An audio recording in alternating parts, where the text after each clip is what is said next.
platform seperti Facebook yang juga dia menghandle untuk WhatsApp dan juga Instagram juga memiliki sejumlah kebijakan begitu ya untuk menghandle infodemi COVID-19. Kita punya yang kita sebut 3 pilar bagaimana kami mengatasi misinformasi. 3 pilar itu adalah hapus, kurangi distribusi, dan informasikan. Kolaborasi memang jelas harus diperluas lagi. Jadi sekarang ini saya pikir banyak sekali media-media lokal yang belum cukup terekspos dengan metode cek fakta. Ini adalah risetnya Japlidi di tahun 2017.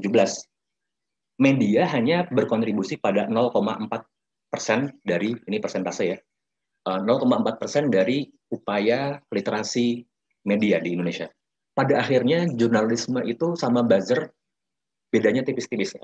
Aku bukan dalam arti ini ya, tapi dalam artian dua-duanya bisnisnya apa sih? Informasi, influence gitu ya. Mencontek teknik-teknik buzzer katakanlah ya. Di luar negeri itu ada yang namanya trust indicator. Jadi ini yang mungkin kita mau coba adopsi di Indonesia. Supaya orang bisa tahu bahwa konten itu adalah kredibel gitu ya. Nah itu sebenarnya yang Bri Komang sebut tadi trust indicators.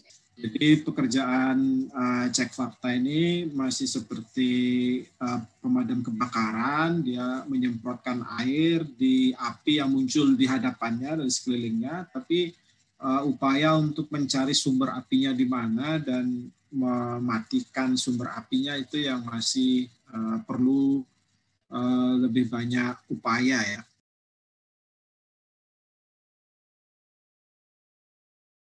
Bagaimana bahayanya disinformasi dan misinformasi vaksin COVID-19. Fighting misinformation, particularly during the COVID-19 pandemic, is just so important. Sebenarnya tidak hanya terkait dengan isu COVID, tapi isu yang lain juga. Kita selama ini selalu berperang melawan hoax, gitu ya, misinformasi dan disinformasi. So I would say the first challenge is really the sheer volume of disinformation on this topic, because we haven't been doing fact-checking for a very long time, but it's really the topic is overwhelming. Bagaimana adalah mengajarkan masyarakat untuk membaca dengan kritis informasi, sehingga minimal ketika dia mendapatkan informasi yang meragukan misalnya, itu setidaknya menghentikan. Kemudian kalau informasi ini salah kan kasihan masyarakat ya, sehingga tentunya masyarakat berpikiran yang berbeda bahwa vaksin ini ternyata tidak aman.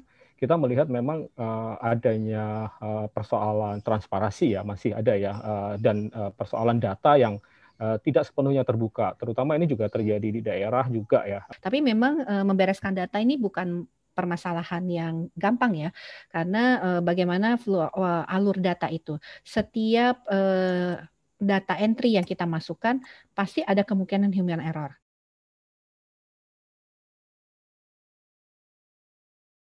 Saya pernah tuh Mbak Elin mencoba meluruskan apa yang di WhatsApp, dimusuhin gitu. Betul, tapi menariknya paling simpel mungkin kita diusir gitu ya, di-kick dari grup WhatsApp, atau mungkin grup WhatsApp-nya tiba-tiba sepi, kita yang ditinggal sendiri di situ, ternyata ada grup WhatsApp baru gitu.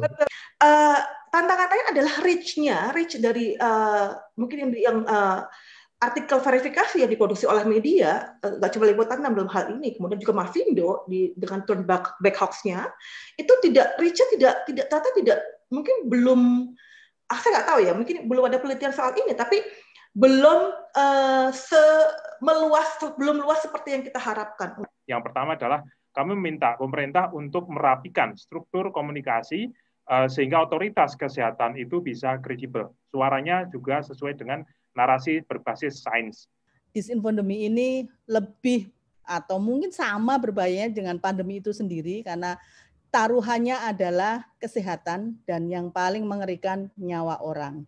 Tetapi bahwa memang ada komunikasi publik yang tidak konsisten ya, terutama di awal-awal pandemi, itu menjadi salah satu pembuka kemudian masyarakat terpolarisasi. Ada yang sampai sekarang juga mereka hidup dalam ekosistem teori konspirasi.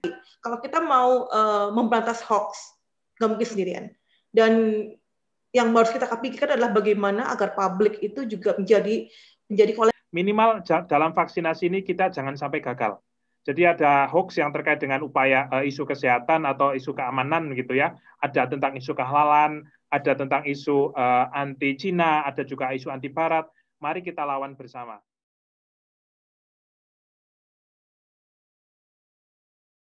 Di balik dapur pemeriksa fakta yang bagian dari Road to Congress AJI yang ke-11.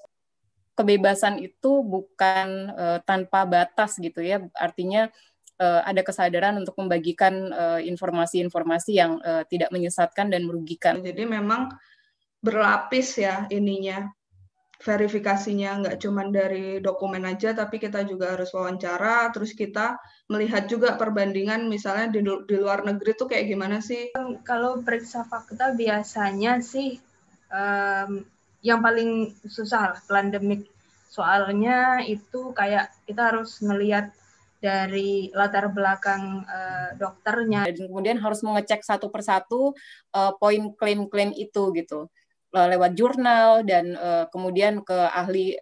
Yang receh-receh gitu mungkin 2 jam, 3 jam juga selesai gitu. Nggak ada bedanya ya mau disebarkan oleh pernyataan yang keliru itu oleh narasi oleh netizen, warga biasa, pejabat atau apa segala macam. Saya pikir tidak ada perbedaan bagi pemeriksa fakta untuk melakukan klarifikasi soal itu. Memang ada sih beberapa pernyataan menteri yang kita fact check juga dan memang kita sebutkan gitu. Misal satu menteri bilang, menteri dengan inisial L, bilang bahwa cuaca panas bisa membunuh virus corona dan ternyata itu salah ya.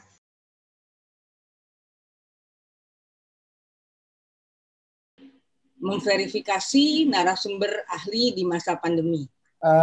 Di era internet itu, ketika ada begitu banyak informasi, kita sebagai audiens dituntut untuk melakukan verifikasi mandiri ala kita. Ya, seorang ahli itu artinya harus menelurkan sebuah karya kalau menurut saya.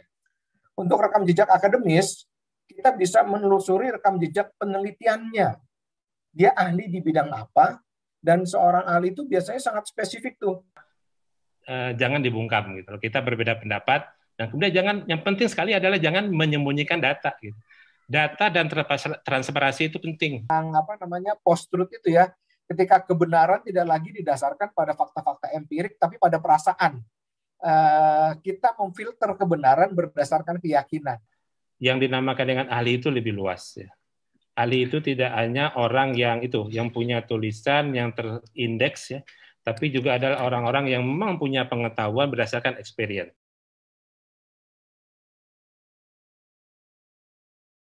Pseudoscience atau ilmu pengetahuan semu.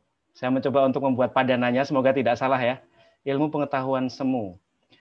Kalau misalkan kita sok tahu sebagai wartawan gitu, jadi kita malah justru berpotensi untuk menyebarkan lebih jauh si misinformasi atau desinformasi ini gitu. Jadi sebenarnya kalau kita ngelihat sebuah riset itu yang paling menurut saya yang paling objektif adalah riset-riset yang didanai secara filantropi atau riset-riset yang didanai oleh publik. Para jurnalis itu harus pintar memilih mana yang kita fact check, mana yang benar-benar itu adalah klaim, yang paling tidak faktanya sudah ada, atau itu hanya opini gitu.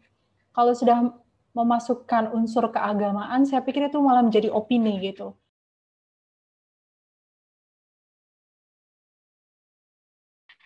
Ya, pada intinya berbagai teori konspirasi itu berkembang biak di berbagai media sosial. Mungkin bagi sebagian orang menarik ya. Review itu jelaskan. Jadi jangan hanya don't retract. Retract itu kayak stempel ya.